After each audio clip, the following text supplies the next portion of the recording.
Ayun, magandang hapon po sa inyo lahat. Ako po si Jun and welcome sa panibagong episode ng ating vlog. Kamusta po kayo mga kalahi?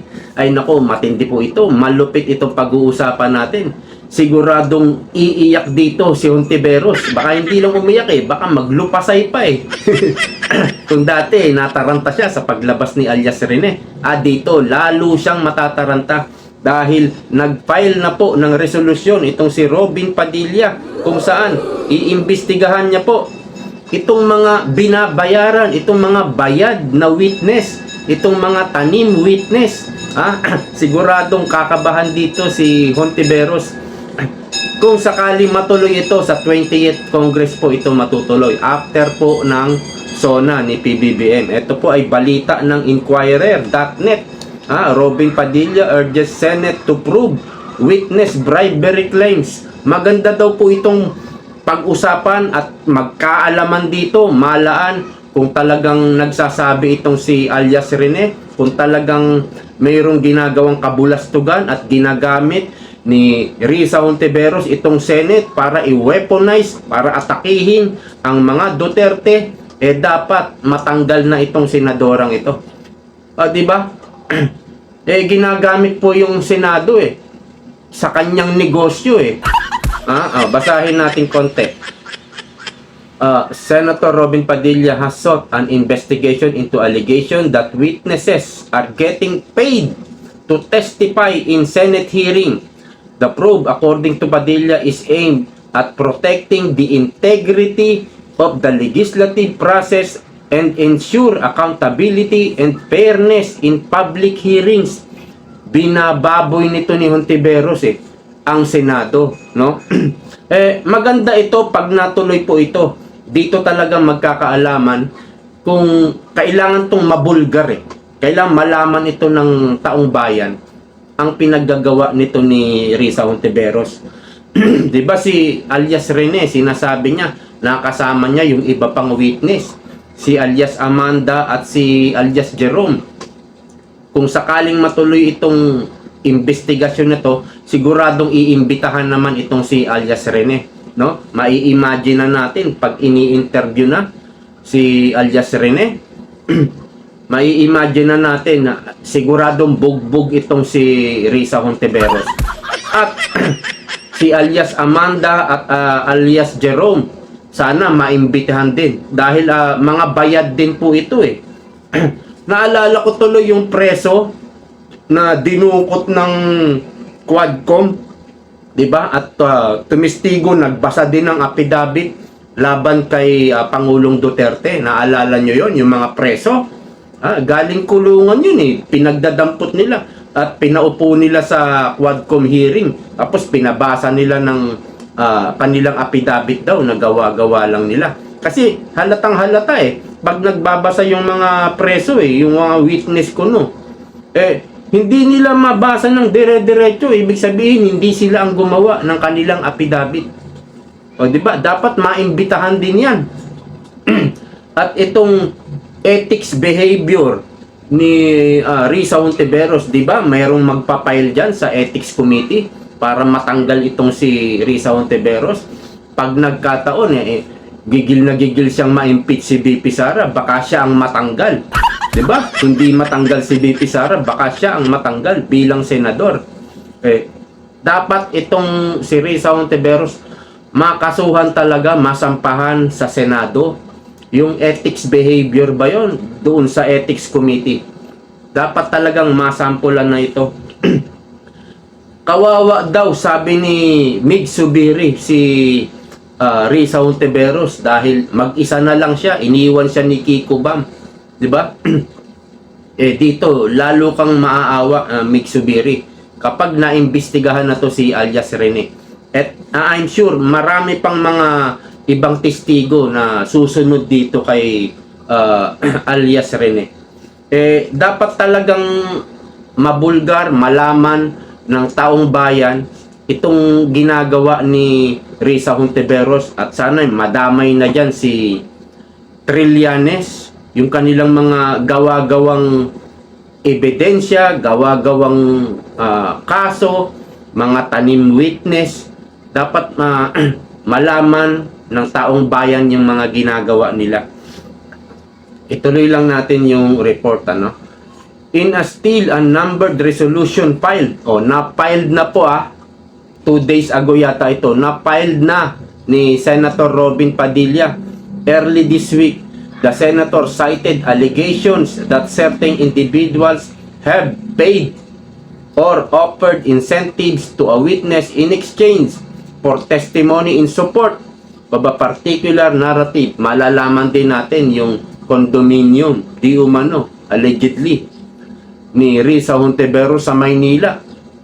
Kung sa kanya ba yun, o pwede naman kahit hindi nakapangalan kay Risa Hontiveros, pwede naman kanya yun ipangalan lang sa iba, madali na yun Such allegations, if proven true, compromise the credibility and truthfulness, tama, of inquiries and erodes public trust in the legislative process, he said.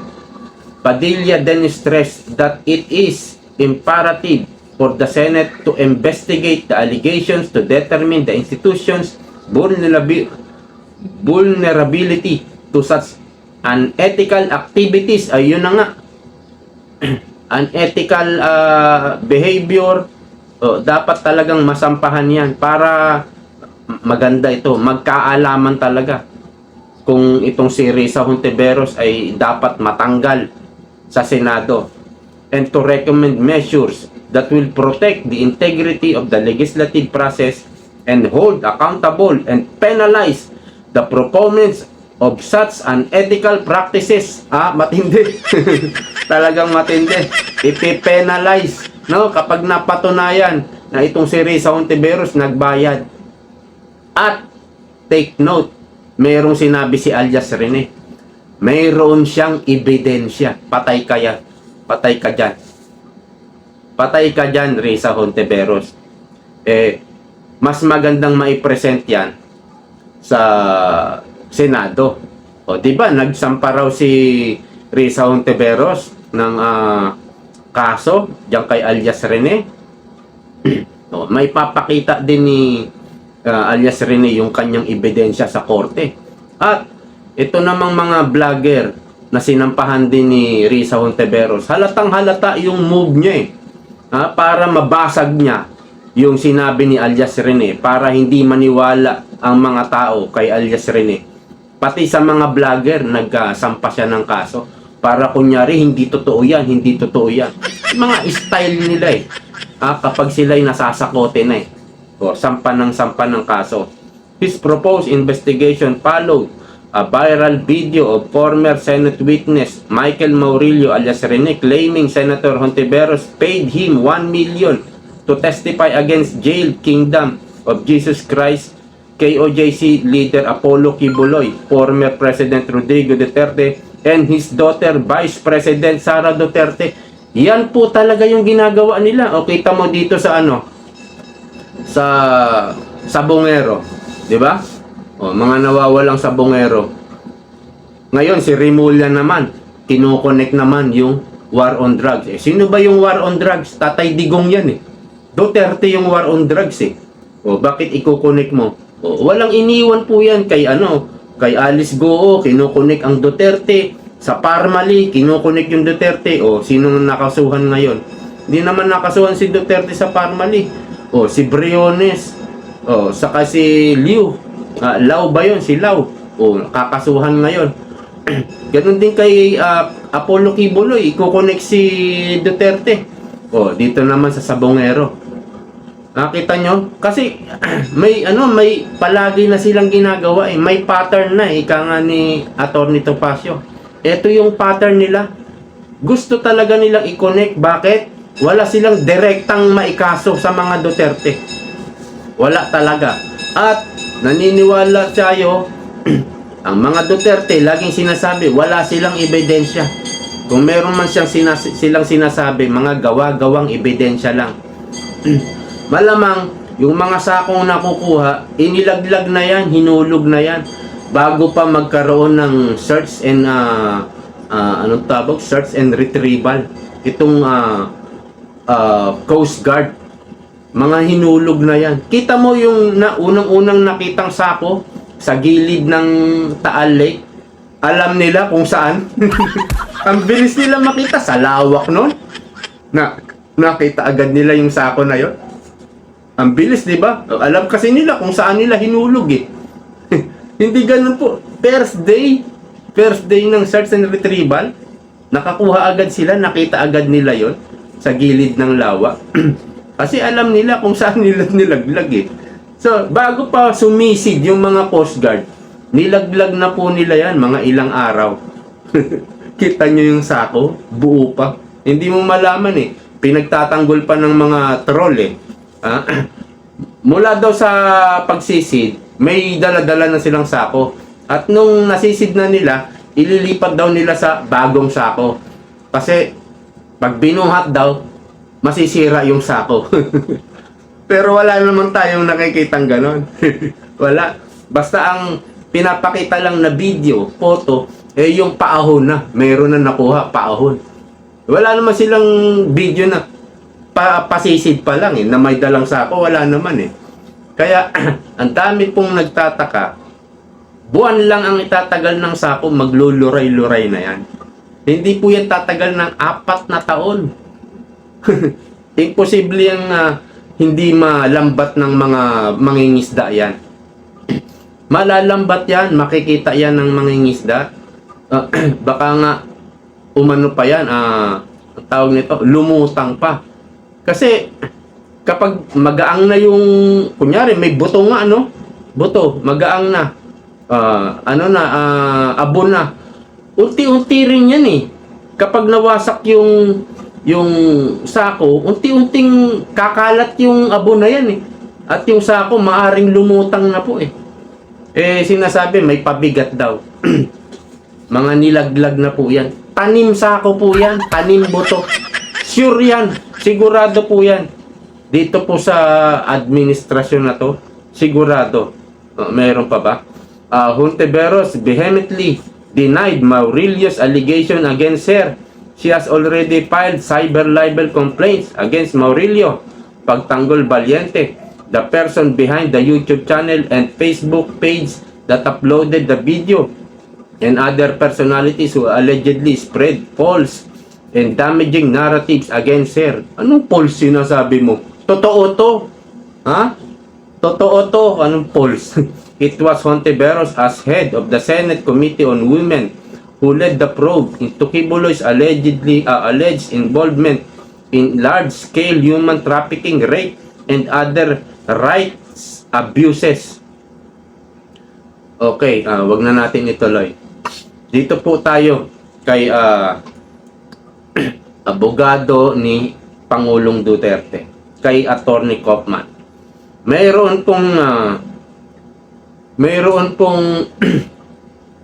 bagong ipinail o parang petisyon si Attorney Kaufman kung saan palayain na raw to dismiss itong kasong ito dahil po ang unang-unang katwiran ni Attorney Kaufman at ng buong legal team ni PRRD ay hindi na tayo kasali sa ICC.